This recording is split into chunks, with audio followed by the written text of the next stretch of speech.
So, here we go with the first video of the crash course in chemistry. And in this video, I will be talking about the lecture number 1 of the atomic structure. But before starting the actual lecture, I will be sharing with you the lecture scheme and some important points. So, let's start. पहली बात यह है कि atomic structure जो है इसमें जो है हमारे पास हर साल एक या दो क्वेश्चन पूछे जाते हैं इन नीट। हर साल एक या दो क्वेश्चंस। अच्छा, उसके बाद जो है that is the difficulty level. नहीं, एक या दो क्वेश्चन अगर हम बात करेंगे नीट 2017 की, उसमें हमारे पास एक क्वेश्चन पूछा गया था। नीट 2018 में एक क्वेश्चन, नीट 2019 में दो क्वेश्चन पूछे गए थे और 2021 में एक ही क्वेश्चन पूछा गया था। अब बात आ रही है नीट 22 की। अब वहां पे चाहे एक क्वेश्चन पूछा जाएगा या दूसरा क्वेश्चन, कोई मसला है ही नहीं। ठीक है, तो हमने यहाँ पे याद रखना है कि इस चैप्टर में जो है ना ऑन एन एवरेज एक क्वेश्चन पूछा जाता है। ठीक है। अच्छा, दूसरी बात, that is the difficulty level of this chapter. Difficulty level overall जो चैप्टर है that is the moderate level. Moderate level का चैप्टर रहेगा। कोई डिफिकल्ट चैप्टर नहीं है कि मतलब आपको कहीं भी ज़्यादा डिफिकल्ट होगी, कहीं कोई टॉपिक या कोई कॉन्सेप्ट समझने में, या कोई न्यूमेरिकल ऐसी आएगी जो डिफिकल्ट होगी। नहीं, ओवरऑल दिस चैप्टर जो है ना इट इज़ मॉडरेट। ठीक है, बहुत सारे टॉपिक्स ऐसे जो बहुत ईजी होंगे और बहुत सारे टॉपिक जो है ना मतलब उनकी लेवल क्या होगी, that will be the moderate. Okay. अच्छा, तीसरा पॉइंट, अगर आप इस टाइम बहुत लो कॉन्फिडेंट फील कर रहे होंगे रिगार्डिंग दिस चैप्टर, या आप इस टाइम आपको लग रहा है कि ये एटॉमिक स्ट्रक्चर इसको मैंने पहले कभी नहीं पढ़ा है, या अगर पढ़ा होगा तो आपने बहुत सारी चीज़ जो है ना मतलब इसमें जो है ना आपकी जो है ना दिमाग से निकल गई होंगी, तो आई कैन से कि इन 4-5 लेक्चर्स को देखने के बाद जो है आपको जो है ना वो कॉन्फिडेंस जो है ना वो खुद ब खुद वापस बिल्ड होगी। ठीक है, उसके बाद आप ये चीज़ फील नहीं करोगे, आप पॉजिटिव फील करोगे, आप बिल्कुल आपकी कॉन्फिडेंस जो है ना वो बूस्ट अप होगी आफ्टर फॉलोइंग दिस 4 और 5 लेक्चर्स। ठीक है। अच्छा, उसके बाद while studying I need your concentration and focus, that is the most important point, most important point। देखो, अंडरस्टैंडिंग के लिए जो है ना, अंडरस्टैंडिंग आप कहीं भी पढ़ रहे हो, ऑफलाइन पढ़ रहे हो, ऑनलाइन पढ़ रहे हो, किसी के पास पढ़ रहे हो, कहीं भी पढ़ रहे हो, तो अंडरस्टैंडिंग के लिए जो मोस्ट इंपॉर्टेंट चीज़ होती है ना ज्यूरिंग लेक्चर्स, ज्यूरिंग मतलब जब आप पढ़ रहे हो किसी भी टीचर के पास, ठीक है, concentration and focus is the very very important thing. बहुत इंपॉर्टेंट चीज है ना, that is the concentration and focus. So आपने क्या करना होगा, I need your concentration and focus. ठीक है, सो दैट कि आपकी सारी चीजें जो है ना अच्छे से क्लियर होंगी। अच्छा, वाई फिजिकल, मैंने फिजिकल केमिस्ट्री को क्यों स्टार्ट किया? मेरे पास दो ऑप्शंस थे, मैंने क्लासिफिकेशन को भी चुना था और एटॉमिक स्ट्रक्चर को भी। बट क्लासिफिकेशन ऑफ एलिमेंट्स में हमारे पास जो है ना वहाँ पे जो है ना इलेक्ट्रॉनिक कॉन्फ़िगरेशन का आइडिया आता है। ठीक है, तो इलेक्ट्रॉनिक कॉन्फ़िगरेशन के लिए जो है ना हमारे पास क्वांटम नंबर्स का कॉन्सेप्ट जरूर होना चाहिए, क्वांटम नंबर्स। सो इसीलिए मैंने एटॉमिक स्ट्रक्चर को पहले उठाया, सो दैट कि क्वांटम नंबर्स क्लियर हो जाए। देन आफ्टर दैट उसके बाद मैं स्टार्ट करूंगा classification of elements. So these are some important points. अच्छा, उसके बाद जो है that is the lecture scheme. In the lecture number 1 जो कि हम आज स्टार्ट करने जा रहे हैं, लेक्चर नंबर 1 में क्या हम करेंगे, हम बात करेंगे regarding atomic models and developments leading to Bohr's model. अच्छा, एटॉमिक मॉडल जो है इसमें हम किस चीज़ की बात करेंगे, यहाँ पे कोई रदरफोर्ड मॉडल, कोई मॉडल डिस्कस नहीं होगा, कुछ भी डिस्कस नहीं होगा। यहाँ पे हम जो है ना टर्मिनोलॉजीज की बात करेंगे, टर्मिनोलॉजी। ठीक है। अच्छा, developments leading to Bohr's model, इसमें हम जो है ना रिडबर्ग्स फार्मूला की बात करेंगे। वहाँ पे जो वेव लेंथ और फ्रीक्वेंसी एनर्जी, ठीक है, वेव नंबर, उन चीज़ों के बारे में बात करेंगे। स्पेक्ट्रल सीरीज यानी लाइमन बाल्मर पास्टन उन सीरीज की बात करेंगे। और थोड़ी बहुत जो है ना फोटो इलेक्ट्रिक इफेक्ट की बात करेंगे and equations of the photo electric effect. That's about the lecture number 1। उसके बाद जो है लेक्चर नंबर 2 में हम बोहर्स मॉडल या बोहर्स थ्योरी की जो है ना उसकी इक्वेशंस जितनी भी होंगी उसकी इक्वेशंस उनको हम डिस्कस करेंगे और डिफरेंट पैटर्न के न्यूमेरिकल्स भी डिस्कस करेंगे। अच्छा, उसके बाद इसमें हम डी ब्रोगलीज कॉन्सेप्ट यानी डी ब्रोगली की इक्वेशंस, लैम्डा यानी wavelength in terms of momentum, in terms of जो है ना kinetic energy, in terms of potential difference, in terms of the temperature of the gas जो है ना वही हम इसमें डिस्कस करेंगे। अच्छा, उसके बाद जो है that is the Heisenberg's uncertainty principle, यहाँ पे भी हम जो है ना 2-4 इक्वेशंस के साथ डील करेंगे। सो this was about lecture number 2। उसके बाद जो है ना that is the lecture number 3, the most important lecture जो है ना that is the most important lecture, that is the quantum mechanical model. इसमें हम क्वांटम नंबर्स के साथ डील करेंगे, क्वांटम नंबर्स। क्योंकि अगर हम बात करेंगे ओवरऑल एनालिसिस जब हम करते हैं कि प्रीवियस ईयर क्वेश्चंस की, तो मैक्सिमम नंबर ऑफ क्वेश्चंस जो पूछे गए हैं ना वो है इस पोर्शन से, फ्रॉम क्वांटम नंबर्स। ठीक है, so this is going to be the most important lecture and the most important topic from the entrance examination point of view से। अच्छा, उसके बाद जो है लेक्चर नंबर 4 में हम क्या करेंगे, हम PYQs को करेंगे या क्वेश्चन प्रैक्टिस करेंगे, लेकिन कॉम्बिनेशन राउंड। कॉम्बिनेशन राउंड का मतलब हर एक टॉपिक में से जो है ना हम डिफरेंट पैटर्न के क्वेश्चन सॉल्व करेंगे। लेकिन जो ही मैं कोई सपोज अगर मैं आज लेक्चर 1 की बात करूंगा तो मैं आपके सामने कुछ इक्वेशंस रखूंगा, कुछ कॉन्सेप्ट्स रखूंगा। देन आफ्टर उसी के बाद इमीडिएटली मैं आपके सामने डिफरेंट पैटर्न के क्वेश्चन भी रखूंगा।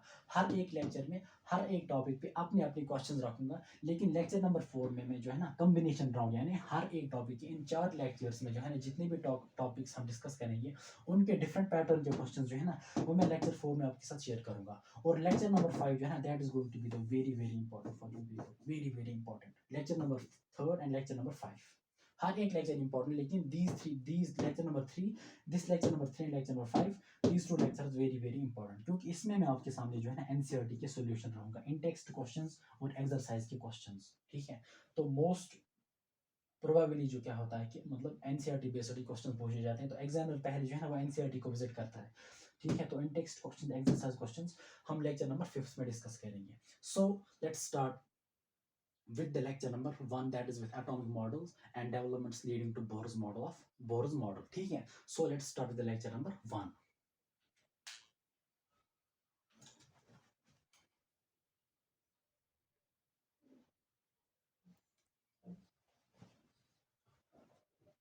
Okay, it's lecture number 1, that's atomic models, and in this lecture हम conclusions और कुछ terms को discuss करने जा रहे हैं। So let's start. यहाँ पे जो है that is alpha emission, it's beta emission and it's gamma emission. ये एमिशन क्या होता है? पहली बात ये है कि अगर हम बात करेंगे, एक फिनोमेना होता है that is the radio activity. Radio activity क्या होता है? That is the emission of alpha beta and gamma particles by radio active substance. जब कोई रेडियो एक्टिव सबस्टेंस, चाहे वो कोई एलिमेंट हो, कोई भी सबस्टेंस हो, जब भी वो अल्फा बीटा और गामा पार्टिकल्स को इमिट करता है, उस फिनोमेना को, उस प्रोसेस को हम कहते हैं रेडियो एक्टिविटी, ठीक है। अब यहाँ पे हम जान लेंगे व्हाट अल्फा एमिशन इज। अब यहाँ पे हम जान लेंगे कि जब अल्फा पार्टिकल या कोई जब अल्फा डीके होता है या कोई सब्सटेंस, कोई radio active substance alpha particle को इमिट करती है या बीटा पार्टिकल या गामा पार्टिकल को इमिट करती है, तो उसकी वजह से मास नंबर और एटॉमिक नंबर पे क्या फर्क पड़ता है वो हम यहाँ पे देख लेंगे। सो पहली बात यह है कि अल्फा पार्टिकल, जब अल्फा इमिशन होता है, अल्फा इमिशन का मतलब जब अल्फा पार्टिकल इमिट होता है, अल्फा पार्टिकल जब लॉस होता है फ्रॉम ए रेडियोएक्टिव सबस्टेंस, तो उसकी वजह से क्या होता है, mass number of the substance जो है ना it decreases by 4, it decreases by 4 and atomic number जो होता है ना, atomic number that decreases by 2, ठीक है। ये किस में होता है? It happens in alpha emission या अल्फा डीके भी कह सकते हैं। तो आपने इन शॉर्ट याद रखना है कि जब भी कोई रेडियोएक्टिव सब्सटेंस अल्फा पार्टिकल को इमिट करती है या अल्फा अंडरगोज अल्फा इमिशन, तो याद रखना इट इमिट्स, देखो इमिट्स और एक होता है इमिशन, एक होता है absorption. Emission and absorption, emit का होना लॉस, इमिट मींस लॉस, और एब्जॉर्ब का मतलब गेन होना, ठीक है। जब इमिशन होगा, जब इमिट करेगा, जब लॉस करेगा, तो मास number decreases by 4 and atomic number decreases by 2, ठीक है। इसी तरीके से बीटा इमिशन है, बीटा डीके, जब भी कोई radioactive substance beta particle emit करती है, तो उसका मास नंबर जो है ना उस पर कोई फर्क नहीं पड़ता है, मास नंबर रिमेन्स सेम। जो पेरेंट न्यूक्लियस होगा, जो नया न्यूक्लियस वहाँ पे बनेगा, जो नया सबस्टेंस बनेगा आफ्टर इमिशन, तो उसका मास नंबर सेम रहेगा as compare to the parent. लेकिन यहाँ पे क्या होता था, जो जो वहाँ पे नया बनेगा उसका मास नंबर जो है ना that will be decrease by 4 and atomic number decrease by 2 units as compare to the parent nucleus, ठीक है। अच्छा, उसके बाद है गामा एमिशन, नहीं beta emission, mass number remains same and atomic number increases by 1। So beta emission में क्या होता है, in short mass number remains same and atomic number increases by unit 1 by 1। मतलब जब एक बीटा पार्टिकल इमिट होगा तो atomic number will be increase by unit 1 by unit, ठीक है। इसी तरीके से गामा डीके या गामा एमिशन, गामा एमिशन में क्या होता है, बोथ रिमेन सेम, बोथ मतलब your atomic number and your mass number both remain same. So in short आपने क्या याद रखना होगा, जब अल्फा पार्टिकल इमिट होता है, एक अल्फा पार्टिकल, इट इज मतलब यहाँ पे मैं बोल रहा हूँ ना, mass number decreases by 4 and atomic number decreases by 2, atomic number increases by 1। ये मतलब ये है होता है by emission of a single particle, ठीक है। Due to the emission of single alpha particle your mass number decreases by 4 and atomic number decreases by 2। अब अगर एब्जॉर्प्शन होगा, अब अगर कोई सबस्टेंस एब्जॉर्ब करेगी तो उसका रिवर्स होगा। अगर मान लीजिए किसी सबस्टेंस ने अल्फा पार्टिकल को गेन किया या अल्फा पार्टिकल को एब्जॉर्ब किया, उसमें क्या होगा, उसका मास नंबर जो है ना that will increase by 4 and atomic number will increase by 2। इसी तरीके से जब बीटा, ये रियरली होगा लेकिन ये मैंने इसका रिवर्स बता दिया, लेकिन मतलब मोर इम्पोर्टेंटली आपको जो है ना in most of the cases आपको यही केस मिलेंगे इमिशन वाले, ठीक है। अच्छा, उसके बाद जो है यहाँ पे जो है इस बेसिस पे किस तरह से आपको क्वेश्चन पूछा जाएगा वो मैं आपके सामने अभी शेयर करूंगा, बट मैं उससे पहले, उस क्वेश्चन से पहले मैं आपके सामने कुछ टर्म्स रखने जा रहा हूँ। इट्स आइसोटोप, आइसोटोप को आप पता ही होगा, आइसोटोप किसको हम कहेंगे, substances that have got the same atomic number but different mass number, same atomic number and different mass number. अगर हमारे पास कोई एलिमेंट है, अगर हमारे पास कोई एलिमेंट है, इसकी general formula let it be E, तो यहाँ पे जो है यहाँ पे जो है ना, यहाँ पे जो चीज़ लिखी होगी इसको हम रिप्रेजेंट करते हैं जी के साथ, और यहाँ पे जो है ना इसको हम रिप्रेजेंट करते हैं ए के साथ. A represents the atomic mass and Z represents the atomic number. ठीक है. सो जनरल फार्मूला जो है ना किसी भी एलिमेंट के लिए जो ये रहेगी, इट इज द एलिमेंट कोई भी होगा, यहाँ पे जो चीज होगी it that will be the atomic number, और यहाँ पे जो है ना that will be the mass number और एटॉमिक मास. तो यहाँ पे जो है ना isotopes have got the same atomic number but different mass number. अगर हम हाइड्रोजन के 3 आइसोटोप्स की बात करेंगे, it's protium, deuterium and tritium. ठीक है. It's protium, it's deuterium and it's tritium. ठीक है. तो यहाँ पे अगर आप देखोगे atomic numbers, it is Z, atomic number 111, atomic number क्या आ रहा है, दैट इज द सेम. ठीक है, दैट इज सेम. और मास नंबर की बात करेंगे, that's 1 2 and 3. Mass number different आ रहा है, सो आई कैन से कि these three are isotopes. ठीक है, these three are isotopes. They have got the same atomic number, that's 111, but they have got different mass numbers, that is 1 2 and 3. अच्छा, उसके बाद क्या है, that is the isobar. Isotope का उल्टा होता है, रिवर्स होता है. दे have got different atomic number but same mass number. अगर हम बात करेंगे यहाँ पे दो एलिमेंट्स हमारे पास है, that is actinium and thorium. Actinium का एटॉमिक नंबर जो होता है ना, दैट इज 89, दैट इज 89. और थोरियम जो होता है उसका एटॉमिक नंबर क्या होता है, that is 90. So atomic number is different. Atomic number is, they have got a different atomic number. Isobars have got different atomic number but same mass number. अगर हम एक्टिनियम के मास नंबर की बात करेंगे, it's 228, it's 228, it's 228, it's 228, 228, it's 228. So they have got the same mass number but different atomic number, और इन दोनों को हम कहेंगे आइसोबार्स. ठीक है, इन दोनों को हम कहेंगे आइसोबार्स. उसके बाद होते हैं isotones. Isotones are those species they have got different atomic number and different mass number. Atomic number भी और मास नंबर भी जो होता है ये इनका डिफरेंट होता है. इनका आइसोटोन्स का. Isotones have got different atomic numbers and different mass numbers but they have same neutron number. Same neutron number means they have got the same number of neutrons. They have got the same number of neutrons. अगर हम बात करें example, that is the argon and the potassium. argon का atomic number that is 18, potassium का atomic number that is 19. So atomic number जो है that is Z, that is different. In both the case that is different. अच्छा, mass number की बात करेंगे argon की, that is 39, और पोटेशियम का जो मास नंबर है, एटॉमिक मास है, that is 40. So mass number is different and atomic number is different. But अगर हम बात करेंगे नंबर ऑफ न्यूट्रॉन्स की, नंबर ऑफ न्यूट्रॉन्स किसके बराबर होते हैं, अगर नंबर ऑफ न्यूट्रॉन्स यहाँ पे जो है ना मैंने एक और टर्म लिखी, that is the mass number और the atomic mass, it is the protons plus neutrons.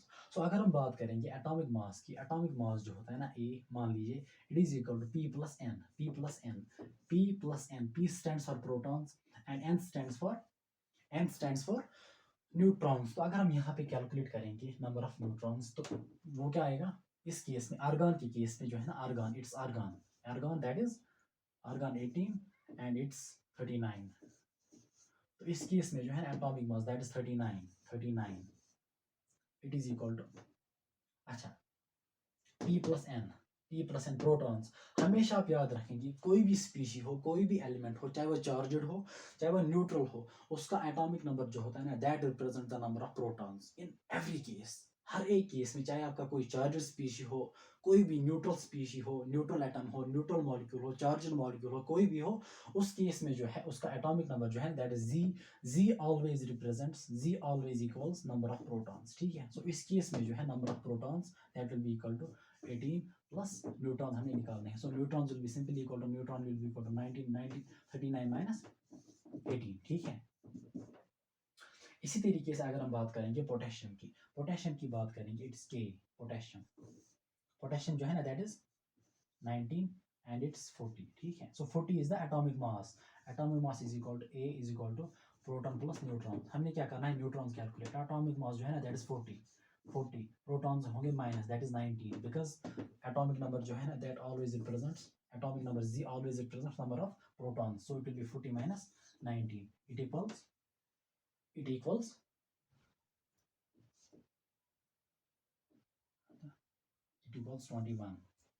यहाँ पे क्या होगा, इट विल बी 21. सो 21 और 21 जो है they are the number of neutrons. तो अगर आप देखोगे in both the cases in argon and in potassium, in argon and potassium we have got the same neutron number, that is 21 and 21, but we have got different atomic numbers and different mass numbers. So we can say कि argon और potassium जो होता है they are the isotones, they are the isotones of each other. और mass number भी यहाँ पे clear हो गया. Now I will be talking about the question on this basis, मतलब अल्फा एमिशन और बीटा एमिशन पे किस तरह के क्वेश्चंस आपके सामने आएंगे, अब हम उनको जो है ना यहाँ पे डिस्कस करने जा रहे हैं.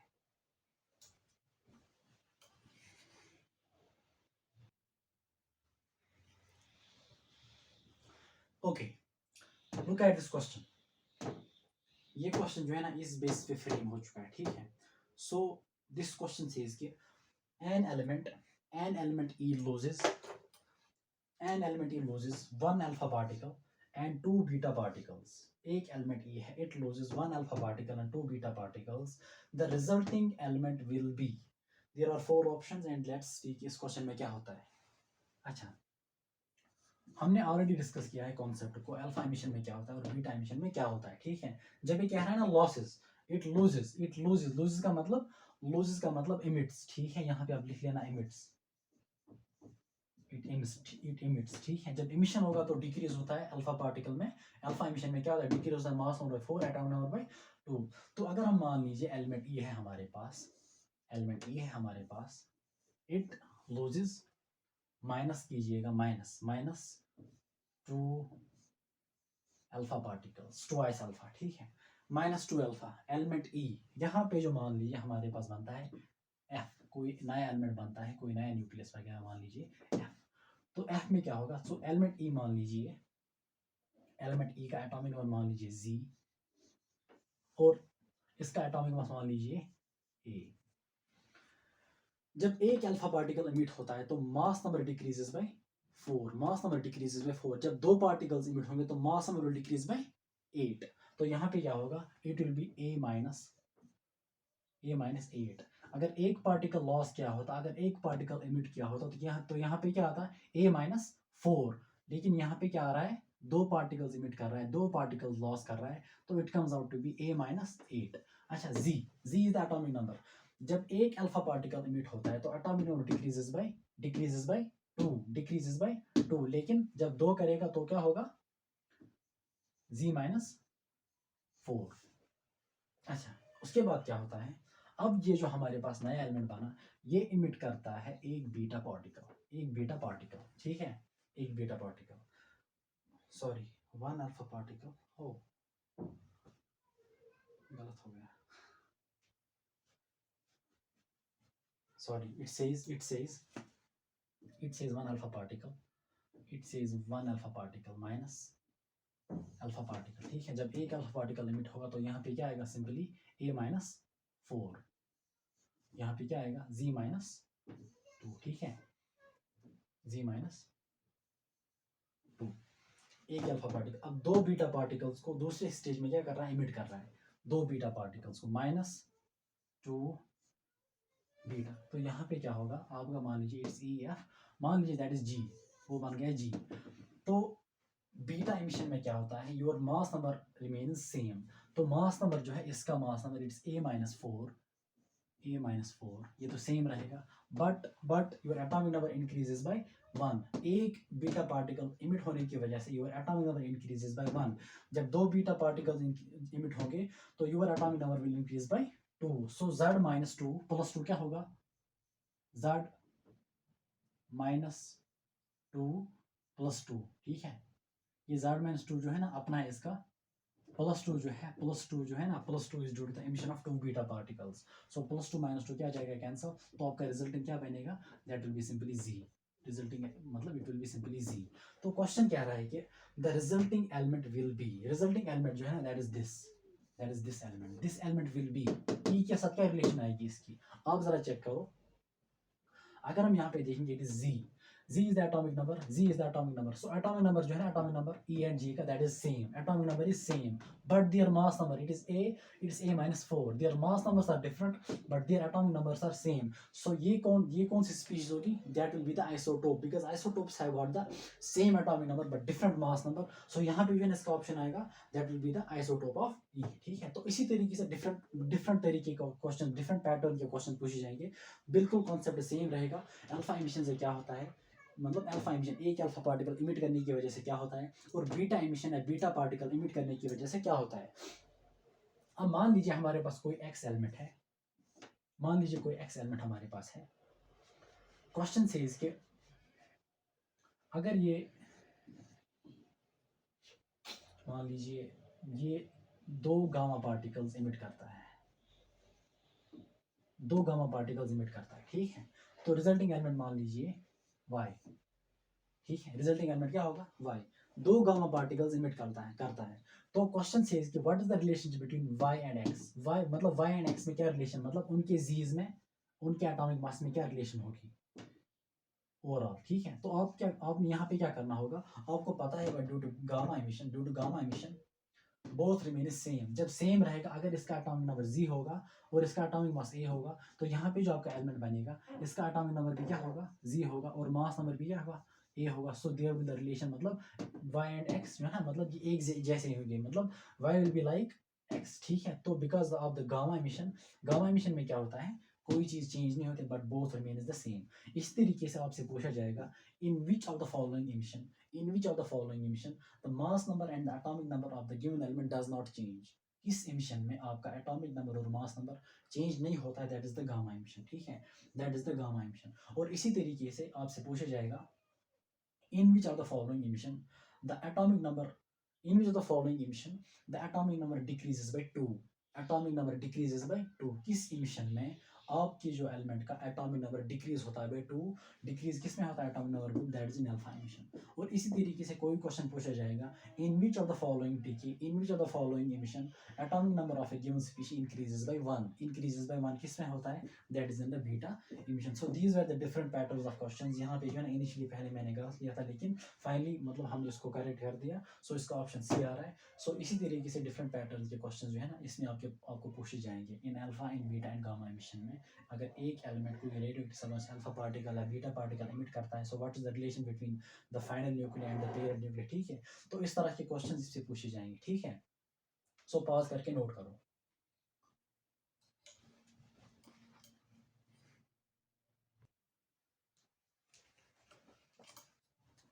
Okay, let's move on to the another question. Question says कि an isotone of germanium is, इनमें से कौन सा स्पीशी आइसोटोन है किसके साथ, जर्मेनियम के साथ.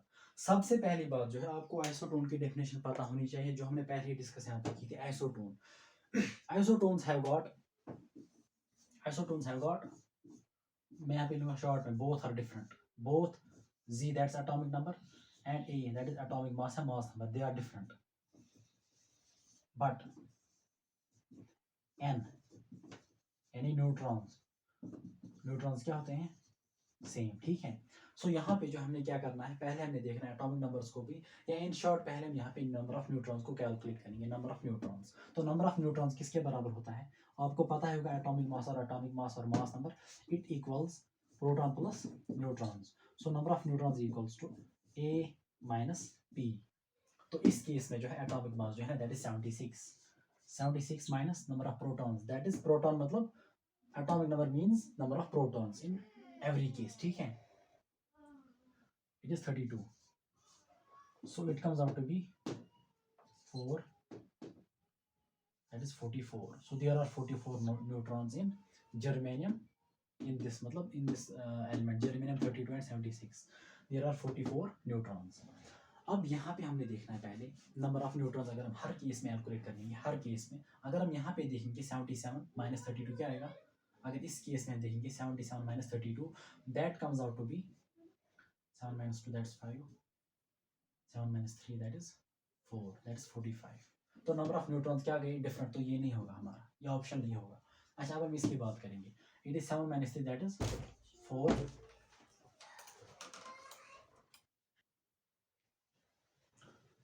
Okay, it's 7 minus 3 is 4, 7 minus 3 is 4. So there are 44 neutrons. 44 neutrons किसमें होते हैं? इसमें और इसमें भी. अब यहाँ पे देखते हैं. 7 minus 4 that is 3. 7 minus 3 that is 4. 77. 43. Okay, it's 43 neutrons. इसमें क्या आएंगे? It is 4. It is 4. अब यहाँ पे भी 44 आ रहा है. यहाँ पे भी क्या आ रहा है? 40 नहीं. 8 and 4. 7. 3 4. 7 3 4. 4. It comes out to be 44 here and 44 here. But हमारे पास जो ऑप्शन है that is दिस क्वेश्चन जो है ना, this was asked in IIT. तो वहां पे ये क्वेश्चन पूछा गया था इन मल्टीपल, मतलब मोर देन वन ऑप्शन में, मोर देन वन ऑप्शन. ठीक है, तो यहाँ पे अगर हम देखेंगे इसका ऑप्शन कौन कौन सा आएगा, तो it's 44 and 44. So number of neutrons comes out to be same. उसके बाद अगर हम बात करेंगे both Z and A are different. अगर हम यहाँ पे देखेंगे it is 32, it's 33, it is 76, it's 77. अच्छा, यहाँ पे देखेंगे it's 34, it's 32, it's 78 and it's 76. सो हम यहाँ पे कह सकते हैं it's option B and option D जो है, these are the isotones of this. ठीक है, so this was asked in IIT. पता नहीं कब पूछा गया था, बहुत साल पहले, बहुत सालों पहले पूछा गया था. तो एग्जामिनेशन कोई भी हो, लेकिन यहाँ पे जो है ना, मतलब रेलिवेंट क्वेश्चन आ रहा है, मतलब सिमिलर क्वेश्चन, आपका कॉन्सेप्ट भी ब्रशअप हो गया. ठीक है, अच्छा, उसके बाद आ रहा है ये वाला question. Decrease in atomic number is observed in. Decrease in atomic number is observed in. किस फिनोमेना में एटॉमिक नंबर जो होता है ना डिक्रीज होता है? पहली बात जो है that is alpha emission. Alpha emission means जब कोई अल्फा पार्टिकल एमिट करता है, तो आपको हमेशा अपने याद रखना है वहाँ पे एटॉमिक नंबर जो है ना दैट. अच्छा, decrease in atomic number. Alpha emission में क्या होता था, मास नंबर जो था ना, mass, atomic mass decreases by 4 and Z that is atomic number that was decreases by 2. ठीक है, एमिशन, गामा एमिशन में क्या होता था, सेम, दोनों सेम रह रहे थे, सेम जी एंड ए. लेकिन बीटा एमिशन में क्या होता था, बीटा एमिशन में A remains same that is mass number, और जी जो होता था that increases by unit of 1.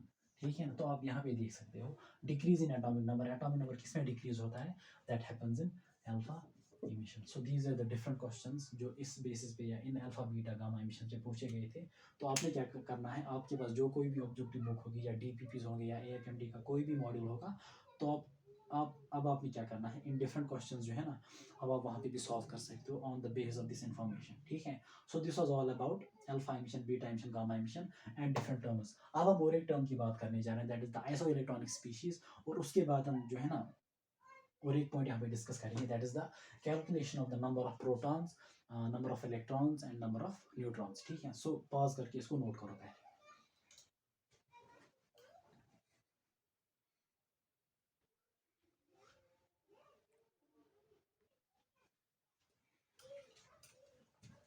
Okay, isoelectronic species. Isoelectronic species जो है they have got the same number of electrons. As the name suggests, iso means same, electrons means electrons. They have got the same number of electrons. अब examples की बात करते हैं. It's Na positive, sodium positive charge, uni positive, magnesium dipositive, aluminum tripositive. It's nitrogen tri negative, 3 negative, oxygen di negative, 2 negative, fluorine -1 and it's neon. ठीक है, सो अगर आप यहाँ पे कैलकुलेट करेंगे number of electrons, but before calculating the number of electrons, यहाँ पे मैं आपके साथ कुछ चीज शेयर करूंगा. फॉर न्यूट्रल स्पीशीज मतलब जो कि चार्जर नहीं होगी. ठीक है, चाहे वो कोई एटम हो या कोई मॉलिक्यूल हो. फॉर न्यूट्रल स्पीशीज हमेशा आप याद रखेंगे एटॉमिक नंबर जो होता है न्यूट्रल स्पीशीज में आपका एटॉमिक नंबर यानी जी रिप्रेजेंट्स एटॉमिक नंबर. आपका एटॉमिक नंबर जो होता है ना, it always equals the number of protons and number of electrons. इन तो आप शॉर्ट में याद रखना है यहाँ पे फॉर न्यूट्रल स्पीशी प्रोटॉन्स जो है and electrons they are given by atomic number. मतलब आप रखेंगे यहाँ पे शॉर्ट में याद, proton it is equal to electron is equal to Z. That is in case of for a neutral species, for a neutral atom. ठीक है, for a neutral atom जो एटॉमिक नंबर होगा वही आपके नंबर ऑफ इलेक्ट्रॉन्स होंगे और वही आपके नंबर ऑफ प्रोटॉन्स होंगे, प्रोवाइडेड कि आपका स्पीशी न्यूट्रल है. ठीक है, अब उसके बाद हम बात करेंगे चार्ज्ड स्पीशी की. चार्ज्ड स्पीशी में क्या होता है, प्रोटॉन्स इज बिल्कुल मतलब न्यूट्रल हो चाहे चार्ज्ड हो, आपके जो एटॉमिक नंबर जो होता है ना that will give you the number of protons, तो यहाँ पे जो है तो यहाँ पे जो है ना इन जनरल आपने पहले याद रखना है कि अगर चाहे स्पीशी न्यूट्रल हो, चाहे कोई स्पीशी चार्ज हो, चाहे वो पॉजिटिवली चार्ज हो, चाहे वो नेगेटिवली चार्ज हो, चाहे वो नेगेटिवली चार्ज हो या पॉजिटिवली चार्ज हो या न्यूट्रल हो, number of protons will be always equal to the atomic number. क्योंकि आप यहाँ पे भी देख रहे हो P is equal to Z, proton is equal to Z, negatively charge में proton is equal to Z, positively charge में proton is equal to Z, neutral speech पे proton is equal to Z। So in every case, कोई भी case होगा, number of protons मतलब अगर आपको जो है ना आपको दिए जाएंगे किसी भी स्पीशी में the number of protons in A given species, suppose मान लीजिए किसी स्पीशी में जो है नंबर ऑफ प्रोटॉन्स जो है ना that is 13, number of protons in A given species is 13, तो एटॉमिक नंबर क्या आएगा एलिमेंट का? आपको वहां से नहीं, आपको यहाँ ये नहीं पूछा जाएगा कि the atomic number of the element is, आपसे पूछा जाएगा द एलिमेंट इज। ठीक है, तो आपने एटॉमिक नंबर्स को भी याद रखना होगा हर एक एलिमेंट का, मतलब फिलहाल आप याद रखेंगे आप टू 20 to 40 एलिमेंट्स का। ठीक है, तो इंशाल्लाह क्लासिफिकेशन में फिर बोलूंगा कि क्या करना है कैसे करना है। तो फिलहाल जो है ना क्वेश्चन अगर आपसे पूछा जाएगा कि the number of protons for मतलब for given element the number of proton equals, for given element number of proton equals 13, आपसे पूछा जाएगा कि the element will be, element कौन सा होगा। तो आपको पता होना चाहिए कोई भी एलिमेंट हो, न्यूट्रल हो, चार्जड हो, कोई भी हो, आपको पता होना चाहिए कि प्रोटॉन्स जो है ना protons, there is a direct relation proton equals to Z। so this P is equal to 13, it actually represents the Z is the atomic number। अब atomic number 13 आ रहा है from the protons, क्योंकि आपको पता है कि P is equal to Z, so atomic number is 13, so आपको पता होना चाहिए कि it's going to be your aluminium। ठीक है, it is going to be your aluminium। so बिल्कुल आप इसी तरीके से कर सकते हो कि from the proton number you can calculate, you can मतलब आप डिसाइड कर सकते हो कि इस एलिमेंट का एटॉमिक नंबर क्या होगा और एलिमेंट कौन सा होगा। ठीक है, सो इन शॉर्ट आपने हर एक केस में न्यूट्रल हो चार्जड हो आपने याद रखना है number of proton is always equal to the atomic number, but number of proton is not always equal to atomic number in case of the charged species. Neutral species में जो electrons भी किसके बराबर होते हैं? एटॉमिक नंबर के बराबर, Z के बराबर। लेकिन अगर हम पॉजिटिवली चार्ज स्पीशी की बात करेंगे, पॉजिटिव चार्ज का मतलब क्या होता है? अगर किसी भी स्पीशीज सपोज सोडियम है, it is N A positive, यहाँ पे इस पे पॉजिटिव चार्ज डेवलप हो गई है। जब भी आप किसी स्पीशीज पे किसी एलिमेंट पे पॉजिटिव चार्ज देखोगे तो इसका मतलब होता है कि इसने इलेक्ट्रॉन्स को लॉस किया होता है। अब जितनी चार्ज होगी मतलब it is uni positive means इसने एक इलेक्ट्रॉन को लॉस किया है, it is Mg2 positive, di positive means इसने दो इलेक्ट्रॉन्स को लॉस किया है, और इट इज 3 पॉजिटिव मतलब इसने तीन इलेक्ट्रॉन्स को लॉस किया है। तो इस केस में जो है प्रोटॉन मतलब ये तो पता है इट्स इक्वल टू Z, लेकिन इलेक्ट्रॉन्स किसके बराबर आएगा? Electrons will be equal to Z minus lost electrons, Z minus lost electrons, यानी आपका जो ओवरऑल एटॉमिक नंबर होगा उसमें आपने जो है माइनस करने हैं कौन? जो इलेक्ट्रॉन्स है, जितने इलेक्ट्रॉन्स इसने लॉस किए। तो अगर मैं यहाँ पे देखूँ इस केस में जो है आपको जो है ना सोडियम का एटॉमिक नंबर जो है ना दैट इज 11, मैग्नीशियम का जो है ना दैट इज 12, ठीक है, एल्युमिनियम का दैट इज 13। तो हमसे पूछा जा रहा है calculate the number of electrons in any positive, Mg2 positive and Al3 positive. तो it is charged species, positively charged species. For a positively charged species electrons equal to Z minus lost electron, Z minus lost electron जितने इसने loss किए होंगे। तो it is Z minus Z क्या आएगा? It is 11 minus lost electrons, कितने electron loss किए हैं? मैग्नीट्यूड क्या है चार्ज का? दैट्स 1, मतलब इसने एक इलेक्ट्रॉन को लॉस किया है, that is 11 minus that is 10, so there are 10 electrons in any positive. इसी तरीके से Mg2 positive, it is Z minus lost electron, Z जो है atomic number that is 12, so it is 12 minus lost electrons, कितने electron loss किए? दो electrons, it is di positive, it is 2, 12 minus 2 that is 10। इसी तरीके से Z minus lost electrons in aluminium 3 positive, Z जो है ना it is 13 minus lost electron, कितने इलेक्ट्रॉन लॉस किए? That is 3, so it comes out to be 10। so अगर आप यहाँ पे देखोगे there are 10 electrons in each, Na positive, Mg2 positive and Al3 positive. अब हम नेगेटिवली चार्ज स्पीशीज की बात करेंगे। नेगेटिव का मतलब क्या होता है? जब भी आप किसी भी एटम पे या एलिमेंट पे नेगेटिव चार्ज को देखोगे तो इट मींस कि इसने इलेक्ट्रॉन को गेन किया है। अब मैग्नीट्यूड जितना भी होगा नेगेटिव चार्ज का तो उससे आपको पता चलेगा कि कितने इलेक्ट्रॉन्स इसने गेन किए होंगे। ठीक है, सो नेगेटिवली चार्ज मींस यहाँ पे जो है ना कोई भी स्पीशीज होगा negative means electrons has been gained. ठीक है, नेगेटिव मींस यहाँ पे 3 नेगेटिव मींस 3 इलेक्ट्रॉन्स गेन किया, 2 नेगेटिव 2 इलेक्ट्रॉन्स गेन किए, uni negative means 1 electron gain किया है। तो अगर आप यहाँ पे जो है कैलकुलेट करोगे number of electrons, it is Z plus, देखो यहाँ पे मैंने लिखा Z माइनस, मैंने क्यों लिखा Z माइनस? Z माइनस मतलब पॉजिटिव के लिए इलेक्ट्रॉन लॉस होते हैं, तो that's it is Z minus, और लॉस्ट इलेक्ट्रॉन मतलब कितने इलेक्ट्रॉन लॉस किए हैं, ठीक है। मैग्नीट्यूड क्या है उनका, कितने इलेक्ट्रॉन्स, मैग्नीट्यूड। जी माइनस मतलब पॉजिटिव के लिए जी माइनस, क्योंकि ऑब्वियसली जब किसी एलिमेंट ने, किसी एटम ने जो है इलेक्ट्रॉन लॉस किए होंगे तो ऑब्वियसली उसका एटॉमिक, उसके इलेक्ट्रॉन्स कम होंगे, so it is Z minus. अब यहाँ पे जो है ना नेगेटिवली चार्ज स्पीशीज के लिए जी प्लस। जी प्लस इसलिए कि नेगेटिव चार्ज का मतलब उसने इलेक्ट्रॉन्स को गेन किया होगा, तो उसके इलेक्ट्रॉन ज्यादा होंगे as compare to the atomic number, as compare to the Z. So it is Z plus gained electrons, it is Z plus gained electrons. So Z क्या है, इट इज नाइट्रोजन, नाइट्रोजन का atomic number क्या है, that is 7, oxygen का होता है 8, fluorine का होता है 9। तो यहाँ पे जो है it is Z plus for negatively charge species, it is Z plus gained electron. यहाँ पे क्या है, जी प्लस 7 प्लस कितने इलेक्ट्रॉन्स गेन किए, 3 नेगेटिव मतलब 3 इलेक्ट्रॉन्स। यहाँ पे देखो आप, it's 3, it's negative. Negative indicates electron has been gained, negative indicates electron has been gained, and 3 indicates 3 electrons को गेन किया, 3 इंडिकेट्स मैग्नीट्यूड। मैं यहाँ पे सिर्फ मैग्नीट्यूड ले रहा हूँ और साइन मुझे यहाँ से मिलता है, it's Z plus. Z plus says it has been gained, ठीक है। So 7 plus C that is 10, it's 8, 8 plus gained electrons, कितने इलेक्ट्रॉन गेन किए, 2, सो इट इज 10। यहाँ पे क्या आएगा, इट इज 9 प्लस एक इलेक्ट्रॉन गेन किया, that is 10।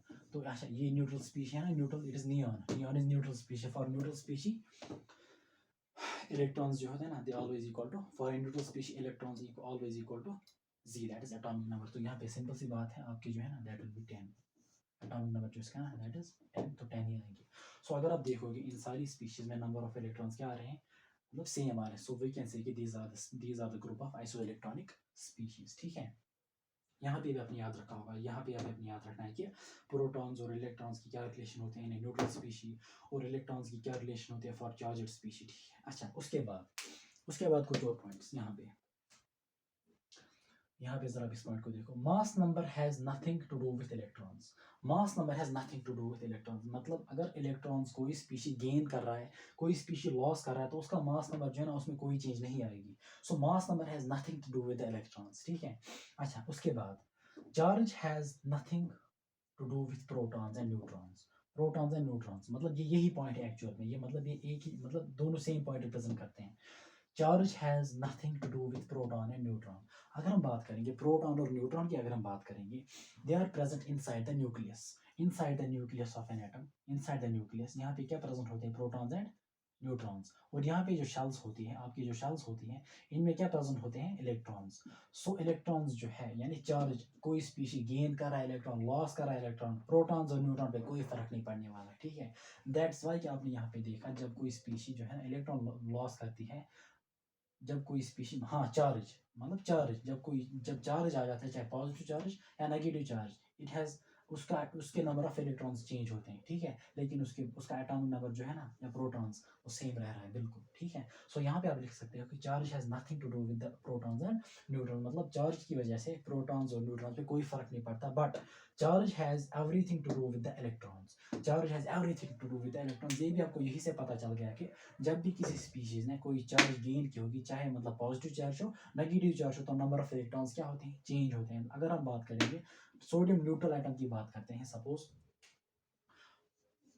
Sodium is the neutral atom, sodium is the neutral atom. अब सोडियम सपोज अगर एक इलेक्ट्रॉन लॉस करता है, it becomes any positive, any positive मतलब जब सोडियम पे जो है एक चार्ज डेवलप होता है, तो नंबर ऑफ इलेक्ट्रॉन्स भी चेंज होते हैं। सो यहाँ पे जो थे, यहाँ पे न्यूट्रल स्पीशीज था, नंबर ऑफ इलेक्ट्रॉन्स क्या थे, 11, लेकिन यहाँ पे जो है 10 आ रहे हैं। So charge has everything to do with, charge has everything to do with what, electron, but charge has nothing to do with protons and neutrons. अगर आप यहाँ पे देखोगे इसका एटॉमिक नंबर वो वही रहेगा, सोडियम का एटॉमिक नंबर वही रहेगा, यहाँ पे भी एटॉमिक नंबर वही रहेगा 11 और 11। सो number of protons will B same in both the cases, चाहे वो चार्ज हो चाहे वो न्यूट्रल हो। सो सिर्फ जो है इलेक्ट्रॉन्स को कब फर्क पड़ता है, मतलब चार्ज की वजह से इलेक्ट्रॉन्स पे फर्क पड़ता है, बट प्रोटॉन्स और न्यूट्रॉन्स को चार्ज की वजह से कोई फर्क नहीं पड़ता है, ठीक है। So this was all about the iso electronic species. और यहाँ पे जो है मैं आपको एक एडिशनल पॉइंट बोलने जा रहा हूँ, एडिशनल पॉइंट, एक एक्स्ट्रा पॉइंट, इसको आप याद रखिए, कोई रीजन नहीं बोलूंगा। इस पे जो है क्लासिफिकेशन में हम बहुत सारे क्वेश्चन सॉल्व कर सकते हैं फॉर आइसो इलेक्ट्रॉनिक स्पीशीज, जब हम वहाँ पे साइज की बात करेंगे।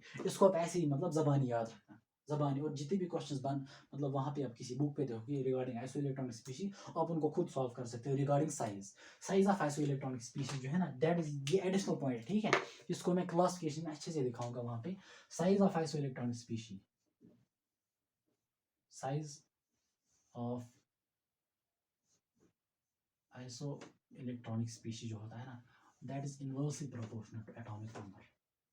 बस इसको फिलहाल याद रखना ऐसे ही, एटॉमिक नंबर। ठीक है, ये कैसे आ रहा है इंशाल्लाह उसको वहीं पे देख लेंगे, लेकिन साइज ऑफ कोई भी ऐसा इलेक्ट्रॉनिक स्पीशी हो that is inversely proportional to atomic number, यानी जिस स्पीशी का ऐसो इलेक्ट्रॉनिक स्पीशीज में जिस एटम का एटॉमिक नंबर ज्यादा होगा उसका साइज कम होगा। ठीक, ये क्यों आ रहा है तो उसको हम वहीं पे देख लेंगे। लेकिन फिलहाल अगर आपको कोई भी टेस्ट पेपर या किसी भी डीपीपी में या कहीं पे भी किसी बुक पे इस तरह का क्वेश्चन दिखेगा कि the correct order of the size of the iso electronic species, जो है ना, आप यहाँ पे ये फॉर्मूला यूज कर सकते हो, size of isoelectronic species it is inversely proportional to atomic number.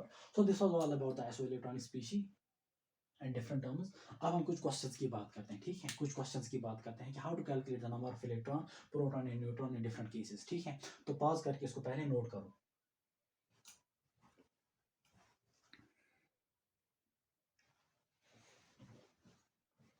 Okay, question क्या है? if a species has 16 protons, 18 electrons and 16 neutrons, find the species and its charge। ठीक है, तो हमको वहां से दिया गया है प्रोटॉन्स कितने हैं, दैट इज 16, इलेक्ट्रॉन्स कितने हैं, that is 18 and neutrons are 16। तो सबसे पहली बात जो है, यहाँ पे चार ऑप्शन है, it's A B C and D. पहली बात यह है कि इट्स प्रोटॉन्स। आपको हमेशा देखना है जब प्रोटॉन्स देगी, proton represents atomic number, proton represents atomic number in every case, चाहे चार्ज्ड हो चाहे न्यूट्रल हो। So we can say that कि अगर प्रोटॉन 16 है, सो आई कैन से कि ये जो गिवन स्पीशी है उसका एटॉमिक नंबर क्या आएगा, दैट इज 16। और आपको पता ही होगा एटॉमिक नंबर 16 किसका है, सल्फर का। ठीक है, सो अगर आप यहाँ पे देखोगे it is S negative, S-1, ठीक है, uninegative, it is silicon 2 positive, phosphorus 3 negative, P3 negative, it's sulfur 2 negative। तो अगर एटॉमिक नंबर 16 आ रहा है from the number of protons, atomic number 16 आ रहा है, तो सिलिकॉन का एटॉमिक नंबर जो है ना दैट इज 14, तो ये नहीं आएगा। फॉस्फोरस का एटॉमिक नंबर दैट इज 15, ये भी नहीं आएगा। तो अब बचे दो ऑप्शंस, इट्स S-1, S-2।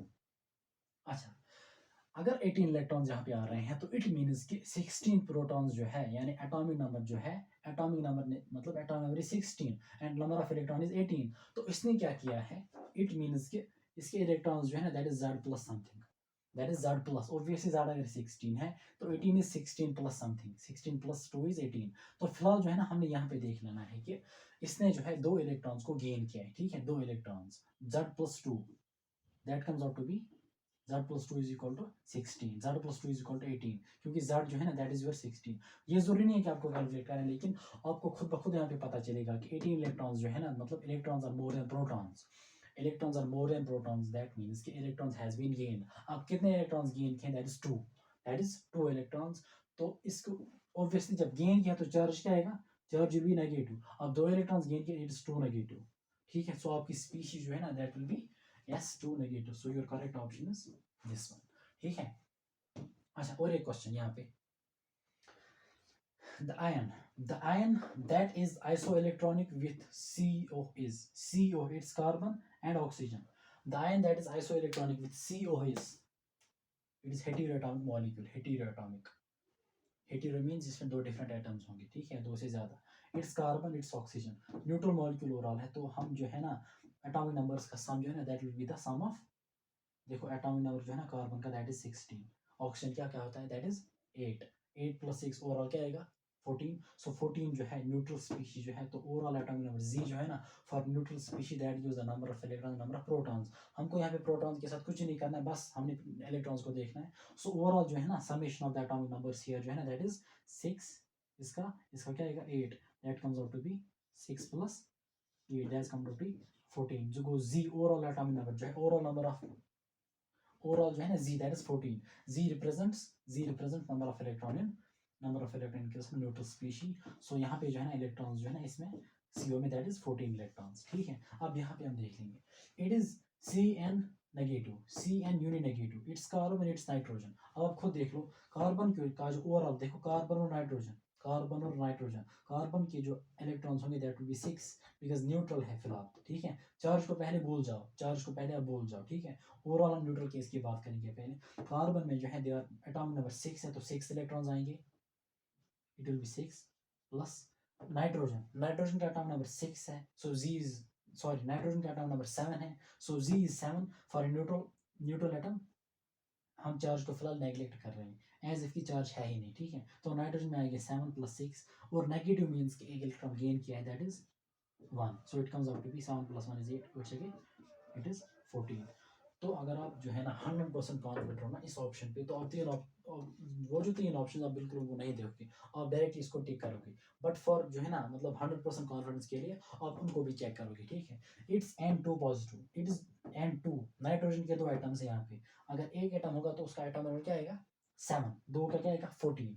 तो ओवरऑल एटॉमिक नंबर जो है ना दैट इज 14, मतलब 14 आर इलेक्ट्रॉन्स, लेकिन it's positive, uni positive, 14 - 1, that comes out to be 13। So 13 and 14, these are not isoelectrons। अच्छा, it's O2 negative, ऑक्सीजन जो है ना ऑक्सीजन का एटॉमिक नंबर जो है that is 8, it means 8 electrons, 8 electrons, ठीक है। 2 negative means दो इसने गेन किए, that it is plus 2, that comes out to be 10। So these are 10 and 14, they are isoelectron। It's N2 negative, N2 negative, N2 negative। Nitrogen जो है ना nitrogen means 7 electron plus 2 gain किए, it's 2, that comes out to be 9। So यहाँ पे जो इसका answer आएगा A। अच्छा, उसके बाद जो है another question, which of the following represents collection of isoelectronic species। इसको आप खुद भी आसानी के साथ कर सकते हो। हमेशा जो है ना देखो जितनी भी चार्ज यहाँ पे दिए होंगे charge molecules, NO, it's NO positive, it's CN negative, it's C2 negative, it's CN negative, it's O2 negative, it's NO positive, it's C2 negative, it's O2 negative, it's C2 negative, ठीक है। पहली बात जो है यहाँ पे बिल्कुल कंफ्यूज मत होना। कार्बन जो है, अब बात करें यार, कार्बन जो है ना इसकी एटॉमिसिटी तो 1 है, ये कहाँ डायटोमिक मॉलिक्यूल है, लाइक नाइट्रोजन या नाइट्रोजन इज डायटोमिक, ठीक है। ऑक्सीजन इज डायटोमिक, ठीक है। तो कार्बन कहाँ से आ गया, जब हम केमिकल बॉन्डिंग पढ़ लेंगे वहाँ पे हम जो है ना MOD, मॉलिक्यूलर ऑर्बिटल थ्योरी, वहाँ पे जो हम इसको अच्छे से देख लेंगे कि ये कैसे होता है, ठीक है। फिलहाल आप ऐसे याद रखो कि C2 एग्जिस्ट करता है, ठीक है। अच्छा, तो सबसे पहले आप हर एक केस में जो है न्यूट्रल एज ए मतलब न्यूट्रल कंसिडर करके आप इलेक्ट्रॉन्स को कैलकुलेट करेंगे from the summation of atomic numbers.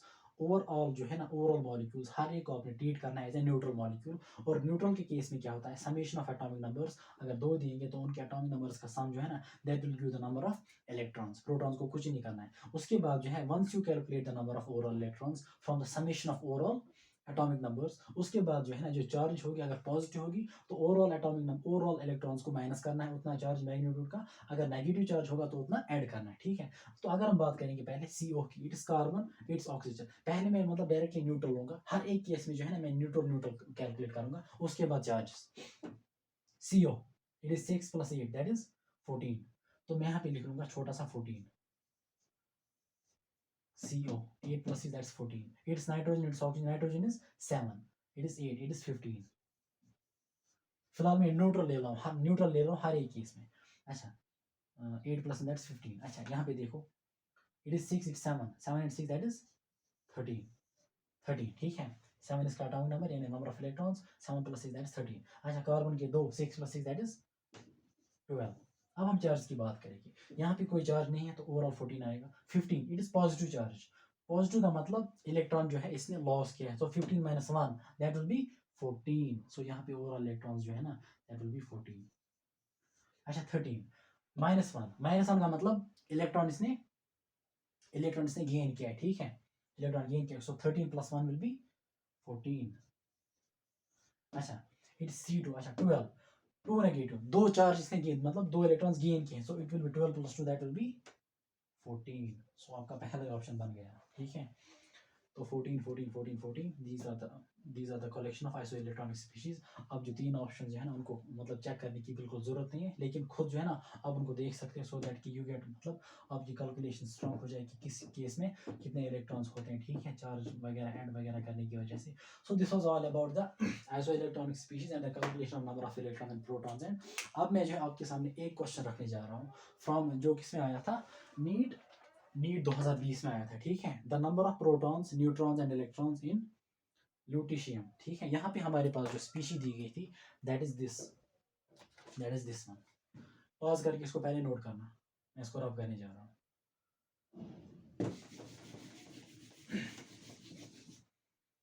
हमारे पास दिया गया था वहां पे, इट इज LU 71 175, 71 175, ठीक है, 71 175। ये 71 क्या होता है?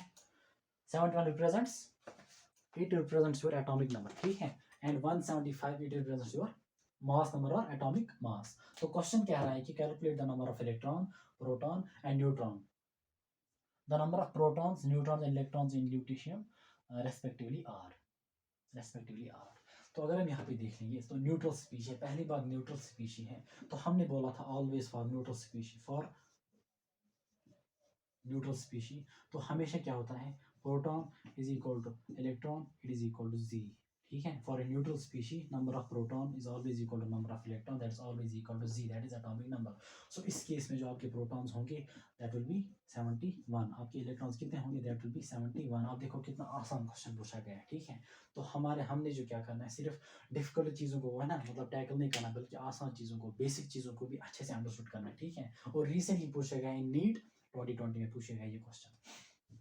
अच्छा, उसके बाद क्या आ रहा है, नंबर ऑफ न्यूट्रॉन्स, वो तो सिंपल सी बात है, एटॉमिक मास जो है that is equal to proton plus neutrons. So neutron किसके बराबर आएंगे, ए माइनस पी। ए कितना है 175, इट इज 175 माइनस प्रोटॉन तो आगे 71, अब इसको देख लो भाई कितना आएगा। So it comes out to be 104। So इसका ऑप्शन जो है ना वहीं पे दिया गया, तो यहाँ पे ऑप्शन देने की जरूरत नहीं है। तो मतलब कहने का मतलब है कि आसान क्वेश्चन को भी बिल्कुल आपने अच्छे से सॉल्व करना है और कंप्लीटली सॉल्व करना है, जब तक ना आपका आंसर निकल जाए। और आसान सी चीज़ों को जो है ना उनको स्किप नहीं करना चाहिए कभी भी नहीं, ठीक है। बिकॉज कभी आसान चीज़ों के साथ जो है ना, जब आप आसान आसान चीज़ें भी कर लेते हैं, कोई डिफिकल्ट चीज़ भी जो है ना वो फिर सॉल्व होती है। बिकॉज कभी हमारे पास कोई क्वेश्चन दिया जाता है, कोई डिफिकल्ट क्वेश्चन, असल में वो डिफिकल्ट क्वेश्चन जो होता है ना दैट इज द मतलब सम टू सम एक्सटेंट कोई डिफिकल्ट क्वेश्चन होता है, that is the combination of simple concepts, ठीक है। अगर कोई क्वेश्चन डिफिकल्ट दिया जाता है किसी भी चैप्टर में, कोई फिजिक्स हो, केमिस्ट्री हो, अगर कोई डिफिकल्ट क्वेश्चन बनता है वहाँ पे, तो वो क्वेश्चन बनता है because of the combination of one, मतलब because of the combination of two और मोर कॉन्सेप्ट्स। वो दो कॉन्सेप्ट्स एक्चुअल में सिंपल होते हैं, सिंपल कॉन्सेप्ट्स। अगर सेपरेटली क्वेश्चन पूछा जाएगा उन कॉन्सेप्ट्स पे, वो सिंपल क्वेश्चन बन जाएंगे, लेकिन जब हम उन सिंपल कॉन्सेप्ट्स को कंबाइन करते हैं तो क्वेश्चन बनाते हैं, तो वो क्वेश्चन डिफिकल्ट बन जाते हैं। लेकिन असल में वो डिफिकल्ट क्वेश्चन बनता है because of the combination of simple concepts. तो सिंपल कॉन्सेप्ट्स को भी अच्छे से देख लेना चाहिए, ठीक है। So this was all about the isoelectronic species and the calculation number of electrons, protons and neutrons. अब हम बात करने जा रहे हैं रिगार्डिंग, अब हम बात करने जा रहे हैं about Rydberg's formula, I think नहीं, developments leading to Bohr's model of atom, इसमें हम बात करने जा रहे हैं नंबर ऑफ स्पेक्ट्रल लाइंस, ठीक है। सो पॉज करके पहले इसको नोट कर लो अच्छे से।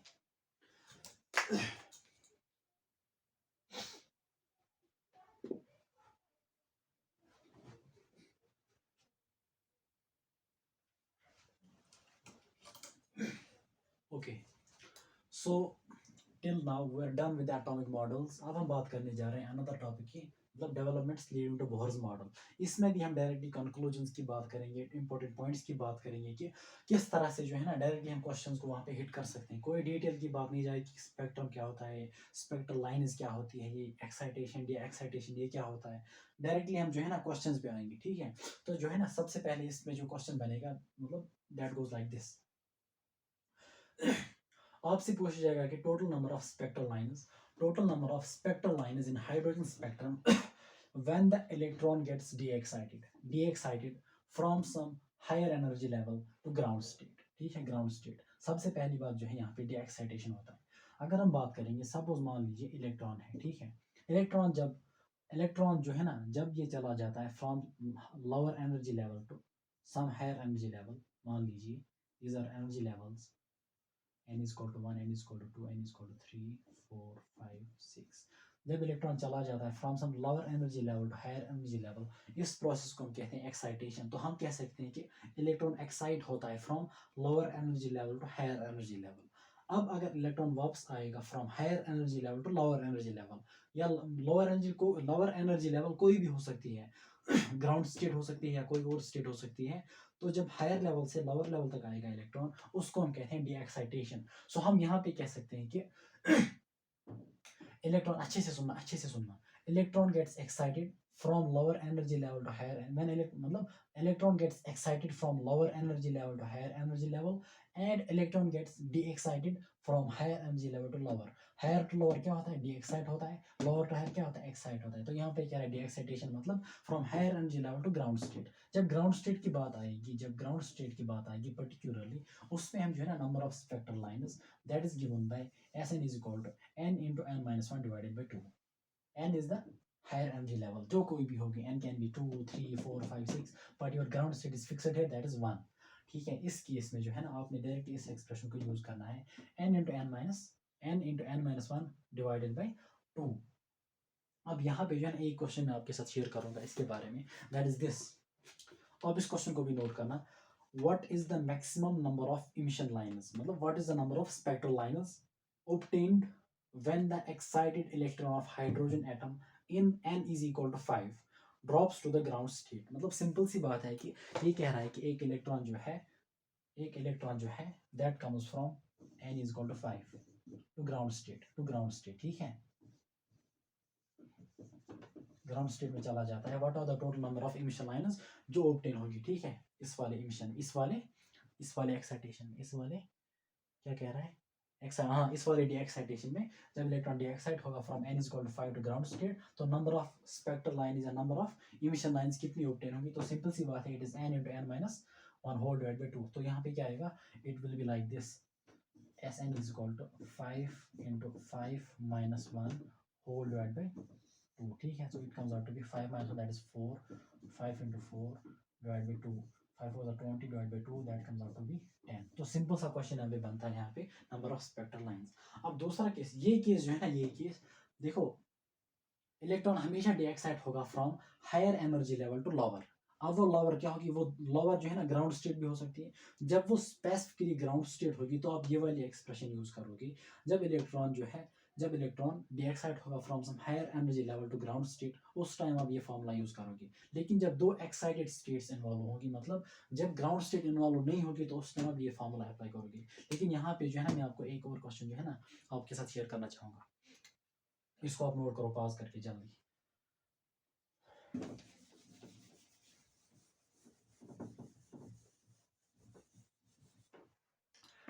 क्वेश्चन कह रहा है कि क्वेश्चन सेज दैट कि एक इलेक्ट्रॉन जो होता है, एक electron it gets de excited from sixth excited state to ground state. Electron gets de excited from sixth excited state to ground state, sixth excited state,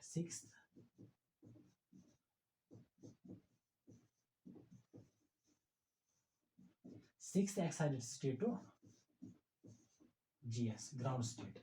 तो हमसे पूछा जा रहा है कि the number of spectral lines obtained will be, electron कहाँ से डीएक्साइट हो रहा है फ्रॉम सिक्स एक्साइटेड स्टेट। तो इस केस में जो है एन की वैल्यू क्या आएगी, अगर हम बात करेंगे, सपोज मान लीजिए these are different shells, ठीक है, एनर्जी लेवल्स या शेल कहेंगे, मेन एनर्जी लेवल्स, 1 2 3 5 6 7, ठीक है।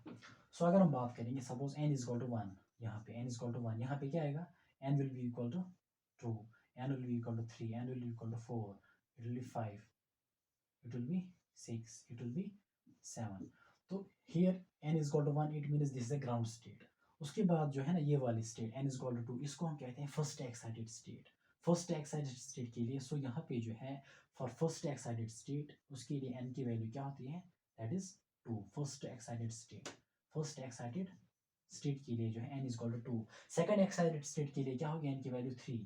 थर्ड एक्साइटेड स्टेट के लिए 4, फोर्थ एक्साइटेड स्टेट के लिए 5, और फिफ्थ एक्साइटेड स्टेट के लिए n की वैल्यू क्या आएगी, 6, और सिक्स्थ एक्साइटेड स्टेट के लिए n की वैल्यू क्या आएगी, दैट विल बी 7। तो सिंपल सी बात है, आपने वहां पे ये नहीं बनाना है कि n की वैल्यू क्या आएगी, सिंपल सी बात है, अगर सिक्स्थ एक्साइटेड स्टेट की बात कर रहा है तो आपने सिंपल ऐड करना है, जो एक्साइटेड स्टेट होगी उसको ऐड करना है 1, that will be the value of n। सो यहाँ पे जो है n की वैल्यू क्या आएगी, एक्साइटेड स्टेट की मतलब कौन सी है, 6 प्लस 1, सो n की वैल्यू क्या आएगी, इट विल बी सिंपली 7। तो यहाँ पे जो आपने बस इसको याद रखना है कि sixth excited state represents n is equal to 7। तो एक्साइटेड स्टेट को ऐड करना है 1, that will be the value of n। जब 7th से जाएगा ग्राउंड स्टेट में, जब इलेक्ट्रॉन डीएक्साइट होगा from 6 excited state to ground state, तो आप खुद यहाँ पे इस फॉर्मूला को अप्लाई कर सकते हो, n into n minus 1 divided by 2, ठीक है। So this was another question. अब यहाँ पे बात आ रही है, देखो यहाँ पे बात आ रहा है जब दो एक्साइटेड स्टेट्स इन्वॉल्व होंगी, जब दो एक्साइटेड स्टेट्स, इसको पॉज करके नोट करो, पॉज करके इसको नोट करो जल्दी।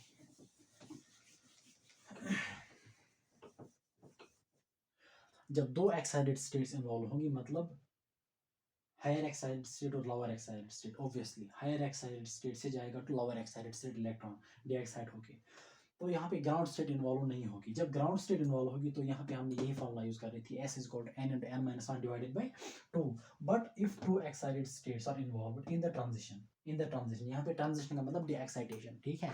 तो उस केस में जो है number of spectral lines that will be equal to n2 minus n1 multiply by n2 minus n1 plus 1, ठीक है। It is like this, n2 minus n1 multiply by n2 minus n1 plus 1 whole divided by 2। ये formula आप कब use करोगे, जब दो excited states involve होंगी। n2 is the higher excited state and n1 is the lower excited state. अब यहाँ पे क्वेश्चन की बात करेंगे, जो है ना, यहाँ पे बहुत सारे स्टूडेंट्स को डाउट होता है कि क्वेश्चन को किस तरह से सॉल्व करें। मान लीजिए इलेक्ट्रॉन जो है that gets de excited from fifth excited state, fifth EX state to second excited state, second excited state। Electron जो है it gets de excited from fifth excited state to second excited state. आपसे पूछा जा रहा है कि calculate the total number of spectral lines. और formula तो ये यूज करोगे, लेकिन आप n2 और n1 की वैल्यू क्या लोगे, n2 और n, मसला ये है कि n2 और n1 की वैल्यू क्या लोगे। तो यहाँ पे जो है n2 represents higher excited state, n1 represents, तो दैट डजंट मीन कि n2 को आप 5 लोगे, दैट डजंट मीन कि n1 को आप 2 लोगे, नहीं ऐसा नहीं है। तो यहाँ पे जो है n2 that is the higher excited state, n2 की वैल्यू जो है ना that will be like this, that will be the fifth excited state plus 1, that means कि it's 5 plus 1, that's 5 plus 1 that is 6। n2 की value आप बिल्कुल 6 लोगे, ठीक है। मतलब एक्चुअल में फिफ्थ एक्साइटेड स्टेट जो है ये कौन सी ऑर्बिट रिप्रेजेंट कर रही है, that is going to be the value of n2। और इसी तरीके से लोअर एक्साइटेड स्टेट जो है n1 जो है वो कौन सी ऑर्बिट रिप्रेजेंट करती है, वो कौन सी एनर्जी लेवल रिप्रेजेंट करती है, that is going to be the value of n1। So यहाँ पे जो है n2 की वैल्यू it's fifth excited state, it's 5 plus 1, n की वैल्यू क्या आएगी n2 की, मतलब 5 plus 1 दैट विल बी 6। इसी तरीके से n1 जो लोअर एक्साइटेड स्टेट जो है it is second excited state, इसके लिए जो एग्जैक्ट जो है ना n की वैल्यू आएगी that is 2 plus 1 that is going to be 3। So हमारा n2 जो है that is going to be 6 and our n1 जो है that is going to be 3। अब यहाँ पे वैल्यूज को पुट करो, आपको खुद ब खुद आंसर निकल आएगा, ठीक है, आपको खुद ब खुद आंसर निकल आएगा।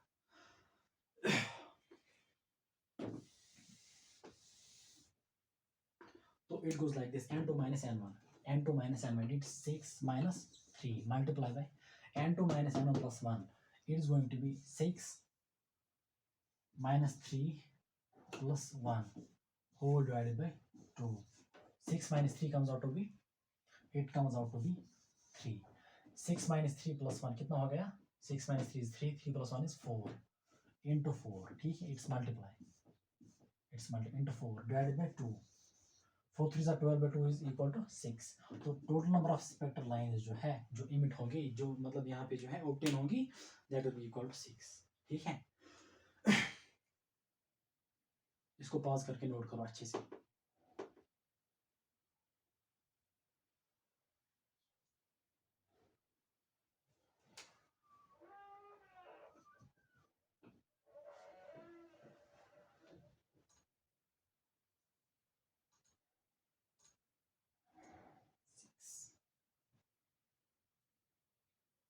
ओके,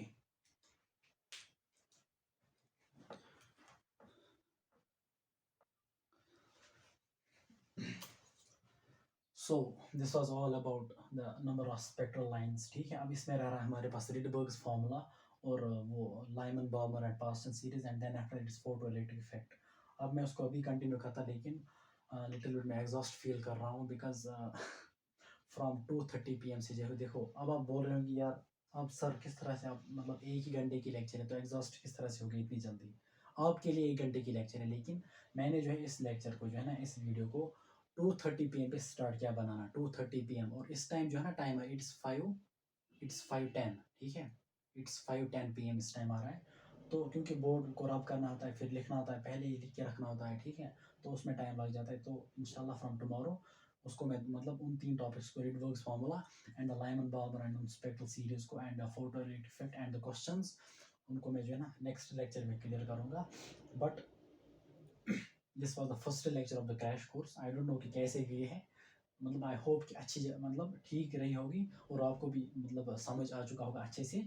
बट आप कमेंट्स में मुझे ज़रूर बता देना कि कहाँ पे मुझे इम्प्रूवमेंट लानी है, ठीक है, कहाँ पे मुझे कोई चेंज लानी है, क्योंकि मेरे पास कोई डिजिटल सिस्टम है ही नहीं, ठीक है। मैं वाइट बोर्ड यूज़ करता हूँ, कहीं भी छोटा लिखता हूँ। आप मुझे कमेंट में ज़रूर बता देना कि कहीं पे अच्छा, और मुझे वहाँ पे बता देना कि मैं कोई छोटा मतलब छोटा तो नहीं लिख रहा हूँ। और दूसरी बात ये भी बता देना कि मैं तेज़ तो नहीं जा रहा हूँ, तो कोई स्पीड तो नहीं बढ़ानी है, ठीक है।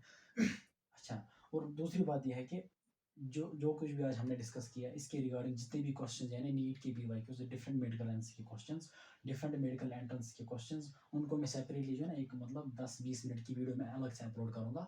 उनको भी आप जाके देख लेना, सो दैट कि आपके सारे टॉपिक्स जो है ना अच्छे से क्लियर हो जाए, अच्छे से रिवाइज हो जाए। क्योंकि मैंने यहाँ पे ज़्यादा क्वेश्चंस नहीं दिखाए, ठीक है। एक ही घंटा था, ठीक है, एक घंटे में कुछ टॉपिक्स को डिस्कस किया, कुछ कॉन्सेप्ट्स को, और कुछ डिफरेंट क्वेश्चंस को भी आपके साथ शेयर किया। बट इस वीडियो के अलावा, इस लेक्चर के अलावा मैं एक सेपरेटली जो है ना एक छोटा सा वीडियो 20 मिनट का होगा या 25, उसमें मैं मतलब कंप्लीटली क्वेश्चंस, कोई कॉन्सेप्ट जो है ना इस लेक्चर की रिगार्डिंग कोई कॉन्सेप्ट डिस्कस नहीं होगा, बल्कि सिर्फ क्वेश्चंस होंगे, सिर्फ पीवाईक्यूज डिस्कस होंगे, ठीक है। तो this was all about this lecture number 1। इंशाल्लाह नेक्स्ट लेक्चर में हम फिर मिलते हैं, तब तक के लिए ठीक से रहना, अच्छे से पढ़ाई करना, ठीक है। और कमेंट्स में मुझे ज़रूर बता देना कि मतलब मैं किस तरह से जा रहा हूँ और मुझे कहाँ पे कोई चीज़, कोई इम्प्रूवमेंट लानी है, ठीक है। कहीं मैं मतलब मेरी आवाज़ जो है ना, मैं लाउडली तो या मतलब लाउडली क्या, मैं कोई मेरी आवाज़ तो जो है ना कम तो नहीं आ रही आप लोगों को, वो भी मुझे बता देना, ठीक है। तो बाकी इंशाल्लाह नेक्स्ट लेक्चर में मिलते हैं, तब तक के लिए अल्लाह हाफिज़।